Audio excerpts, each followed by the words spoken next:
Kwa nini ndani ya mwezi mtukufu wa Ramadhani tunafanya madhambi na shetani kafungwa?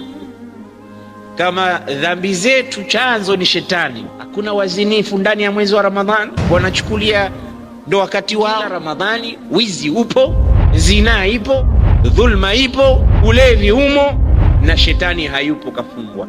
Sasa ni nani aliye kufanya ufanye machafu hayo wakati shetani hayupo? Jibu lake ni nafsi zetu. Hiyo nafsi tulikuwa tunaizungumza. Ibilisi anakupa fikra ya kufanya machafu. A'udhu billahi minash shaitani.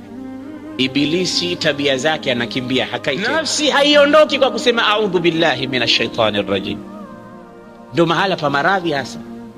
Ukisikia hasad ujue imo ndani ya nafsi. Ukisikia kibri ujue ndio imo ndani ya nafsi.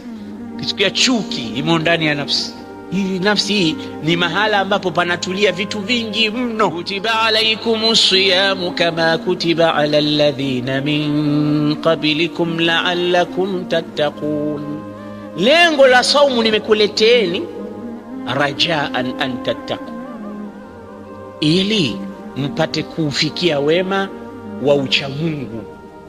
Binadamu kwa kufunga na kufanya ibada anafika mahali anaitwa mcha Mungu, na huwezi kufika daraja ya uchamungu kama hujaishinda nafsi yako. Huwezi abada.